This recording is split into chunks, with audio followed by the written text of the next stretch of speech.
当地时间2月20号，法国总统马克龙在巴黎会见到访的中共中央政治局委员、外交部长王毅。王毅表示，今年是中法建交60周年，我们愿同法方一道，秉持初心，保持定力，深化合作，开辟未来。同一天，王毅还在巴黎同法国总统外事顾问博纳共同主持第25次中法战略对话。王毅首先转达习近平主席的亲切问候，表示两国元首建立了牢固互信和真挚友谊，引领双边战略合作发展方向，也对世界产生重要积极影响。王毅表示，中法务实合作为两国人民带来重要福祉，中国坚持高质量发展，推进高水平开放，将继续向包括法国在内的世界各国开放市场。希望法方也为中国在法企业营造公平公正的营商环境，提供积极正面和稳定长久的预期。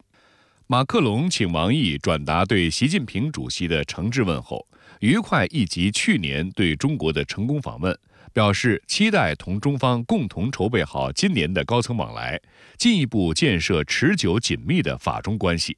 法方一贯奉行一个中国政策，这一立场明确清晰。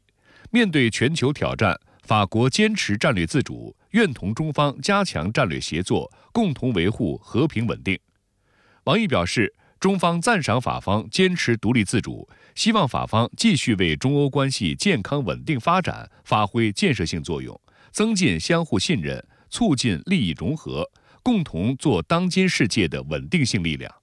同一天，王毅在巴黎同法国总统外事顾问博纳共同主持第25次中法战略对话，双方一致同意进一步加强应对气变、保护生物多样性等合作，延续中法文旅年积极势头，办好贯穿全年的数百场人文交流活动，增加直航航班频次，进一步便利人员往来。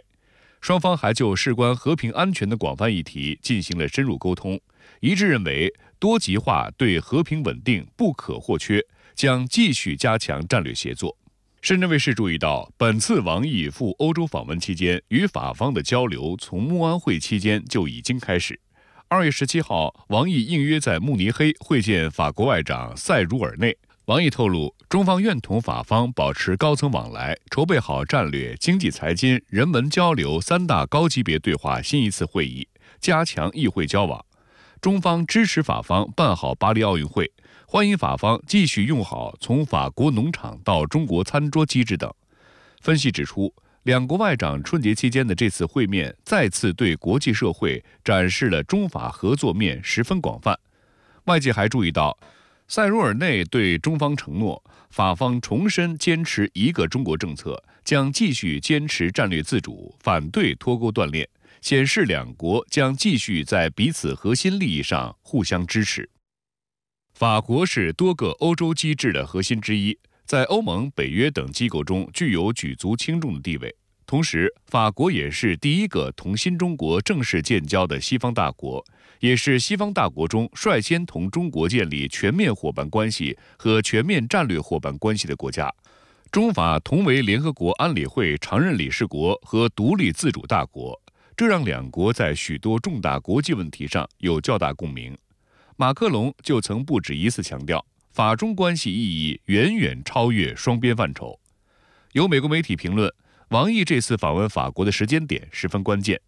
欧洲正在重新评估特朗普可能重返白宫之后的对美关系。美国政治新闻网指出，特朗普在他之前任职美国总统期间，强力施压北约的欧洲盟友，让欧洲见识了美国优先以及孤立主义的破坏性，欧洲战略自主的呼声高涨。而多年来，中国一直是欧洲战略自主的坚定支持者。因为法国是法语区的核心国家所以中国跟法国其实可以寻求在比如说在非洲的合作。中法非其实三方合作已经是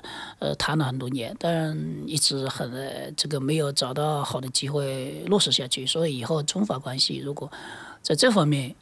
可能可以再进一步考虑如何落实台湾有关方面粗暴对待大陆渔船致2名渔民遇难的恶性事件发生后，2名生还的船员20号下午已从金门返回泉州。金门地检署20号晚间宣称，金门海巡队并无追逐及大陆船只翻覆过程的影像记录。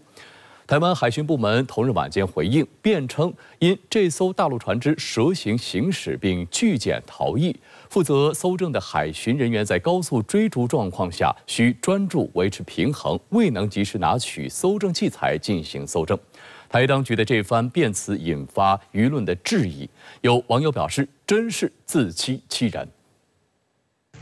20号上午10点半左右，大陆方面一行抵达金门，包括6名家属、3名泉州市红十字会人员以及1名律师。抵达后，他们首先前往金门殡葬管理所，下午火化遇难者遗体，预计21号上午遗骨入殓后离开金门。2月14号大年初五，沉浸在欢度龙年春节氛围的两岸同胞，被突如其来的噩耗打破平静。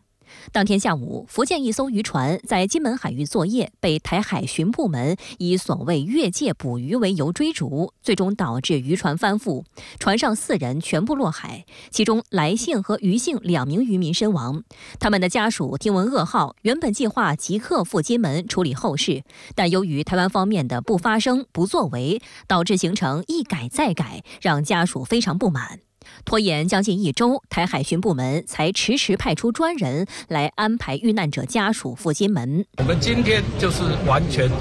来协助家属处理后事接待家属论到赔偿或者是后续那个补续的问题。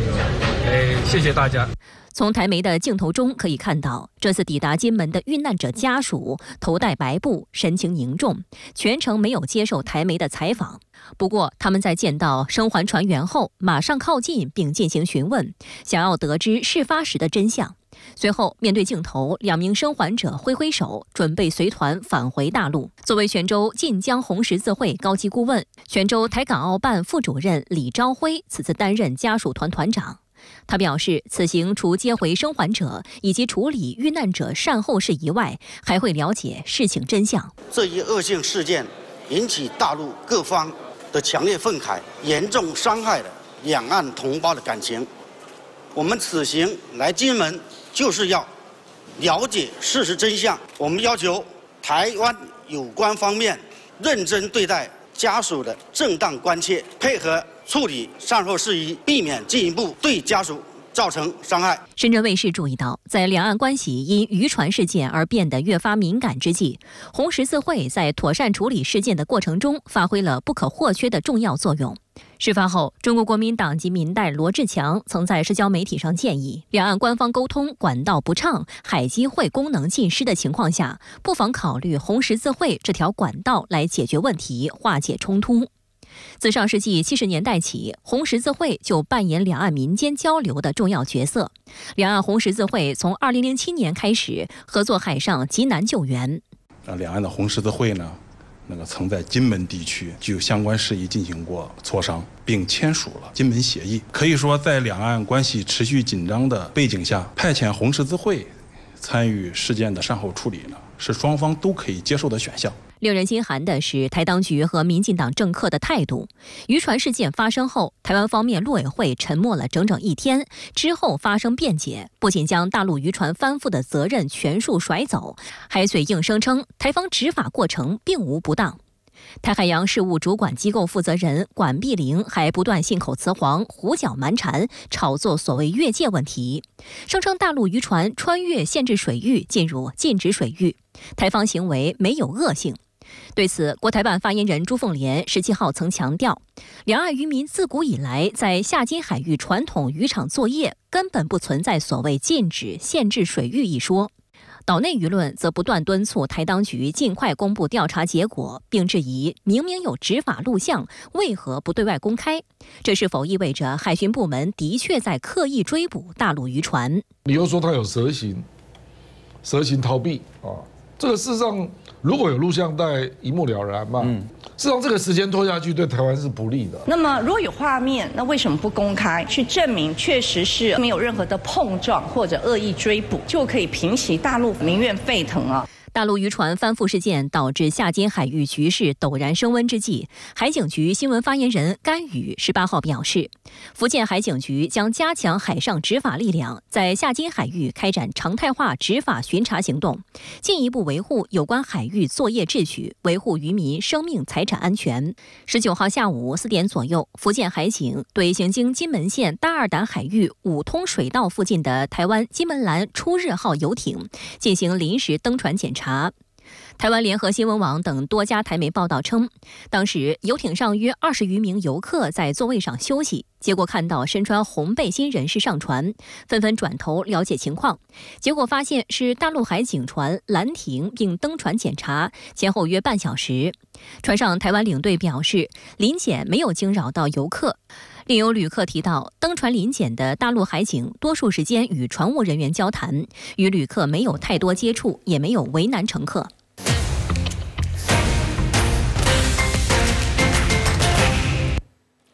正午短评热点直说，大陆海警船登船临检用执法行动证明，在金门、厦门之间是不存在台方所谓的禁止、限制水域的，自古以来就是两岸渔民共享的，这样就击穿了台当局所谓的越界之说。那第二呢，是对金厦海域开展常态化执法巡查行动，这种策略似曾相识。台当局不顾大陆警告，与美国勾连从事台独活动，解放军的绕台巡航就常态化了。那这第三呢，就是大陆海警为今后可能的行动暗示了可能性。下一步会不会检查台湾所谓的海巡船？那总之，登船临检虽然只有30分钟，大陆却把处理两岸关系的各种可能性都展现了出来。现在后悔的是台当局了。2月19号，欧盟委员会正式启动诉讼程序，调查评估 TikTok 在未成年人保护等方面是否违反了欧盟数字服务法。这意味着 TikTok 在欧洲的业务可能面临高达其全球年营业额的6%的罚款。TikTok 发言人对此回应称，平台已率先推出了保护青少年的功能和设置，不会让13岁以下的儿童使用。欧盟委员会决定根据 DSA 法案对 TikTok 启动正式程序。欧盟委员会内部市场专员蒂埃里布雷顿表示，他在分析了该短视频应用程序的风险评估报告及其对信息请求的答复后，做出了这一决定。欧盟委员会还称，程序正式启动后将继续收集证据。此外，正式程序的启动将使欧盟委员会有权采取进一步的执法措施，并有权接受 TikTok 做出的任何承诺。具体而言，欧盟将评估 TikTok 的算法系统是否存在刺激行为成瘾，合并产生所谓的兔子洞效应，以保障儿童身心健康基本权利。此外，欧盟还将评估 TikTok 在用于防止未成年人访问不当内容的年龄等验证工具方面是否采取了缓解措施。若被发现违规， TikTok 可能面临高达其全球年营业额6%的罚款。2020年12月15号，欧盟委员会出台了数字服务法，意在打破互联网企业垄断。TikTok 在欧盟拥有约 1.36 亿月活跃用户。欧盟委员会对 TikTok 的正式调查，也是继去年12月对马斯克的社交媒体平台 X 发起调查后的又一起调查。TikTok 发言人对此公开回应称，平台已率先推出了保护青少年的功能和设置，不让13岁以下的儿童使用该平台。TikTok 表示将继续与专家和业界合作，确保青少年在该平台上的安全，并期待现在有机会向该委员会详细解释这项工作。针对欧盟启动的正式调查，字节跳动公司方面拒绝发表评论，称以 TikTok 的回应为准。2023年9月，印尼以保护小型企业及用户资料为由，禁止在社交平台上进行电子商务交易。TikTok 商城受到严重影响。据路透社报道，当地时间2月20号，印尼中小企业与合作社部长马斯杜基称 ，TikTok 至今仍未遵守该禁令。他表示，贸易部长必须谴责 TikTok， 令其遵守规定。报道指出 ，TikTok 驻印尼代表并未就此事回应。印尼贸易部则称，仍在考虑应对问题的最好办法。TikTok 自上线以来都在遭受美国以所谓国家安全问题为由发动的审查，同时一些美国政客不断施压政府封禁该软件。今年1月，美国艾奥瓦州总检察长起诉 TikTok， 称 TikTok 向艾奥瓦州的家长和孩子展示了不良内容，并违反了苹果应用商店的内容规定，要求 TikTok 停止这些行为并接受罚款。目前该案的调查仍在进行中。然而，在美国政府不断打压 TikTok 之际，美国总统拜登的竞选团队日前却主动入驻 TikTok。由该团队运营的 TikTok 账号在当地时间2月11号发布了第一个视频，此举被认为是旨在争取年轻选民的选票。A lot of people in my generation in the U.S. get their news from TikTok. So the fact that President Biden is meeting us exactly where we are on this platform is going to expand his audience and allow him to communicate on a lot of his accomplishments to our generation. 同时，这一举动引发了部分美国政客的担忧。美国国家安全委员会发言人约翰·科比表示，即使在拜登竞选团队入驻该平台之后，出于安全考虑，美国政府设备仍禁止使用 TikTok。 As you know, it's not approved for use on government devices, and that remains the case today. 拜登主动入驻 TikTok 不仅面临卢比奥等共和党参议员的质疑，民主党参议员马克华纳也对拜登竞选团队加入 TikTok 的决定表示担忧。另一方面，彭博社引述知情人士的话说，美国前总统特朗普如果再度当选总统，除了再次对中国征收关税，还与他的顾问讨论将 TikTok 赶出美国。目前有 1.7 亿美国人使用 TikTok，而1年前这一数字为 1.5 亿。好，再来关注俄乌局势。20号，俄乌双方都公布了与阿夫杰耶夫卡战斗相关的画面。同一天，俄国防部长绍伊古向俄总统普京汇报了有关情况。他表示，在阿夫杰耶夫卡击败乌克兰军队是俄军重要胜利。当地时间20号，俄罗斯国防部发布战报称，俄军当天在阿夫杰耶夫卡、库皮扬斯克、顿涅茨克等多个方向击退乌军多次进攻，打击了乌军电子战基站、装甲车等目标。俄军防空部队则击落了乌军米格29战机，并拦截了其多枚导弹、多枚海马斯火箭弹以及多架无人机。同一天，乌克兰武装部队总参谋部发布战报称，在过去24小时内，乌军击退了俄军多次进攻，乌空军和导弹部队对俄军人员和装备阵地、防空系统等目标进行了多次打击。同一天，俄罗斯国防部公布了在阿夫杰耶夫卡缴获的西方向乌军提供的武器，包括美国和捷克制造的120毫米口径迫击炮炮弹。此外，顿涅茨克官员19号称，阿夫杰耶夫卡焦化厂的地下设施里仍有一些乌克兰士兵。此前一天，俄罗斯国家电视台公布了俄军进入阿夫杰耶夫卡之后的视频画面。乌克兰方面，被派往阿夫杰耶夫卡的乌克兰第3独立突击旅18号公布了战斗视频，显示了阿夫杰耶夫卡被俄军控制前双方激战的情况。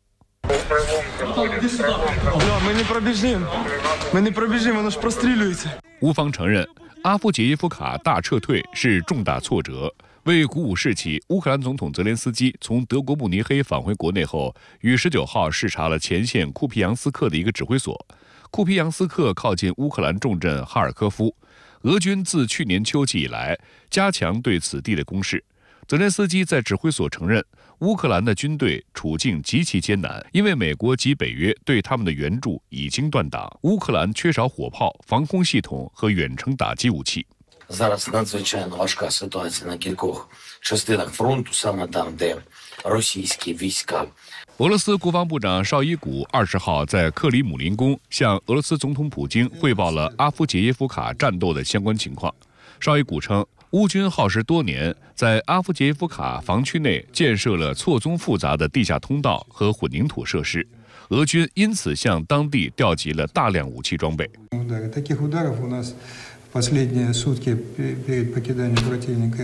этой территории Авдеевки было действительно высокоточного удара. Если говорить в тоннах и килограммах, это примерно 200 тонн каждые сутки по поражаемым целям прилетало. В остальном войска действуют активно. 普京说，在乌军指挥官下达撤退指令之前，乌军已经开始从阿夫杰耶夫卡混乱撤离。乌方撤退命令实际上是为了掩盖这一事实而做出的政治决定。当地时间17号凌晨，乌克兰武装部队总司令瑟尔斯基在社交媒体上宣布，出于避免乌军被包围和保护乌军官兵生命和健康的考虑，他决定将乌军从乌东部阿夫杰夫卡撤离至更有利防线进行防御作战。俄军控制阿夫杰耶夫卡之后，一共控制了周边31.75平方公里的土地。分析认为，俄军控制阿夫杰耶夫卡将拥有进一步向西推进的能力，同时乌克兰收复失地的军事行动将失去立足点，这足以改变乌克兰战场的战略态势。乌军将会陷入更加被动局面，同时这也意味着乌军再难对顿涅茨克造成威胁。另一方面，一旦俄军实现了对阿夫杰耶夫卡的控制，俄军将有能力更加灵活地调动俄军兵力，对乌军的其他防线构成威胁。另外，阿夫杰耶夫卡的存在将能够保护乌军48公里外的后勤枢纽波克罗夫斯克。如今，俄军成功控制阿夫杰耶夫卡，其将拥有快速改变局部战局的能力。普京还表示，西方一方面号召在战略上打败俄罗斯，另一方面又想商谈战略稳定问题，这是行不通的。普京还强调，关于战略稳定，俄罗斯从未拒绝对话。Если они стремятся нанести нам стратегическое поражение, то мы должны подумать о том, что такое стратегическая стабильность для нашей страны. Мы ничего не отвергаем, мы ни от чего не отказываемся, но надо разобраться в том, чего они хотят. Они, как правило, хотят добиваться односторонних преимуществ. Этого не будет. 值得注意的是，据今日俄罗斯电视台网站报道，欧盟理事会当地时间20号宣布，把此前针对俄罗斯的制裁措施延长1年，至明年2月25号。欧盟各成员国计划于21号就新一轮对俄制裁进行表决。自2022年2月24号俄罗斯发起对乌克兰的特别军事行动以来，欧盟大幅扩大了对俄罗斯制裁范围，迄今已通过了12轮对俄制裁，制裁措施包括贸易禁运、旅行禁令等。针对欧盟的制裁，俄罗斯采取了反制措施。另一方面，乌克兰总统泽连斯基19号表示，乌军目前在前线多地处境艰难，西方军援不足，限制了乌军的作战能力。Зараз надзвичайно важка ситуація на кількох частинах фронту, саме там, де російські війська зосередили максимум резервів. Вони користуються затримками в допомозі Україні, і це дуже відчутні речі. Дефіцит артилерії, потреба у фронтовій ППО та у більшій далекобійності нашої зброї. Ми працюємо максимально з партнерами, щоб відновити і подовжити підтримку. 与此同时，美国总统拜登19号再次就对乌援助法案在美国会受阻抨击共和党。乌克兰危机自2022年2月升级以来，美国不断拱火浇油，成为乌克兰最大军事支持方。但由于美国内部民主党与共和党之间的政治角力，美方对乌军援已断供。关于价值数百亿美元对乌援助的美国对外援助法案，目前卡在共和党人控制的美国国会众议院。另一方面，47岁的俄罗斯反对派领导人纳瓦尔尼16号在俄罗斯一所监狱里去世，引发西方谴责。纳瓦尔尼的遗孀19号在布鲁塞尔会见欧盟领导人。欧盟外交与安全政策高级代表博雷利此前一天表示，我们必须向俄罗斯反对派表达支持，在政治和军事两方面，我们必须继续支持乌克兰。博雷利19号前往布鲁塞尔与欧盟外长会面。27国外长在会上缅怀纳瓦尔尼。And we pay tribute to the memory of Alexei Navalny, that, as you know, 对此，克里姆林宫发言人德米特里·佩斯科夫指责西方领导人对纳瓦尔尼之死做出的反应是歇斯底里且绝对不可接受的。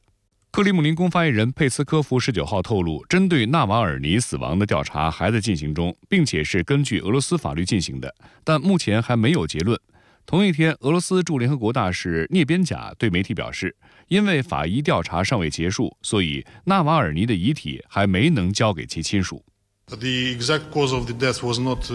yet disclosed, while our Western colleagues rushed to claim 15 minutes after it happened, after the news were published,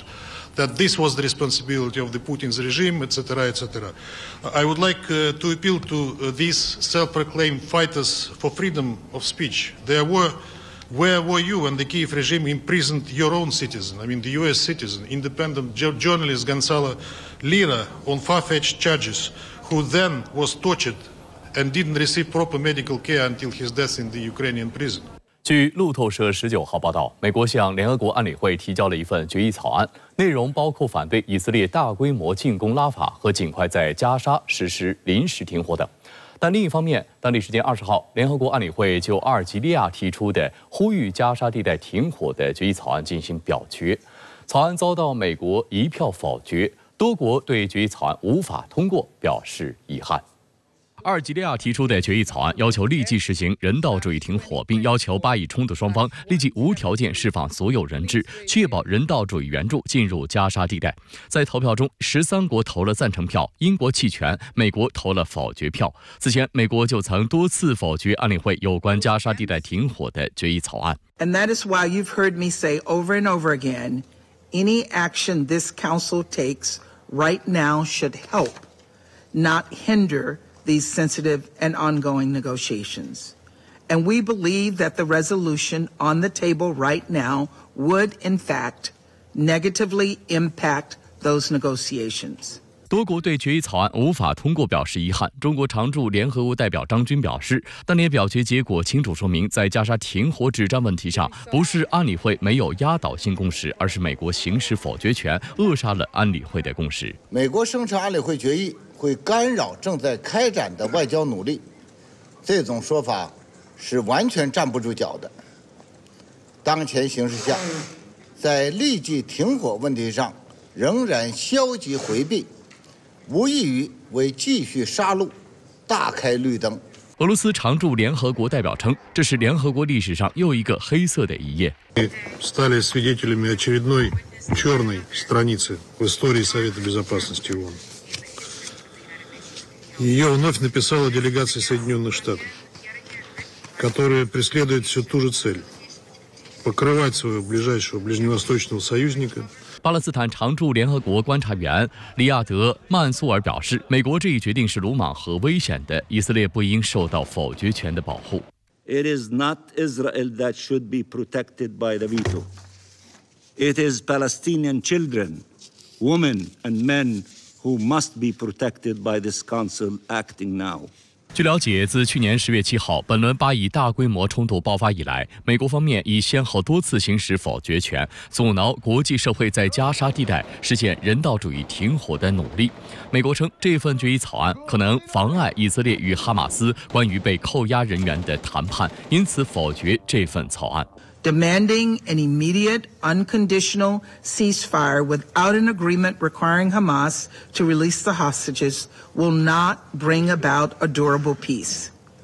Instead, it could extend the fighting between Hamas and Israel. 此前一天，美国向联合国安理会提交了一份决议草案，首次涉及临时停火内容，表示支持在释放所有被扣押人员的基础上，尽快实施临时停火。美方的动作与以方行动保持了高度一致。日前，以色列向哈马斯发出最后通牒，要求哈马斯在下月穆斯林斋月开始前释放所有人质，否则会对加沙南部城市拉法展开地面大攻势。以色列战时内阁成员甘茨说，哈马斯唯一选择是投降及释放人质，加沙民众便可以庆祝斋月。他强调，以色列会与美国及埃及协调，促成平民撤离，尽量减少平民伤亡。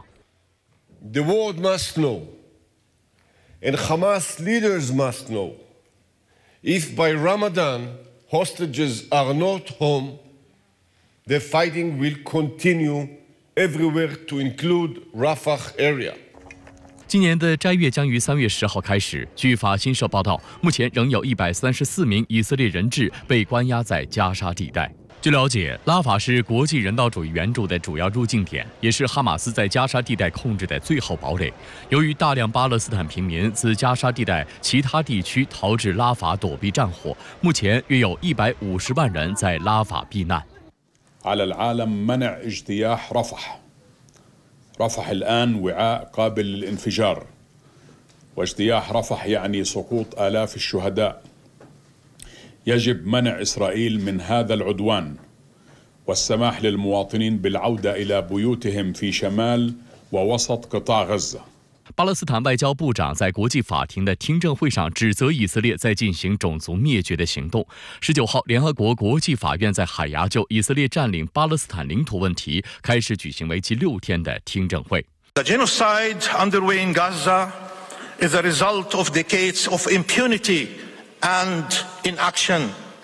Ending Israel's impunity is a moral, political, and legal imperative.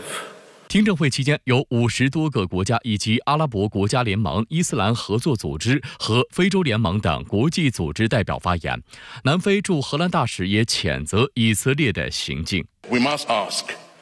when will Israel's decades-long impunity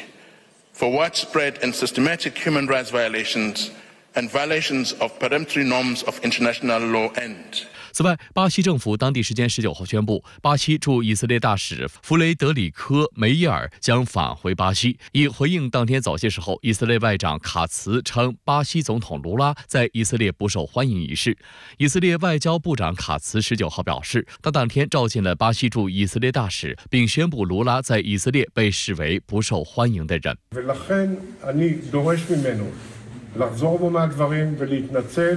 ועד אז הוא אישיות בלתי רצויה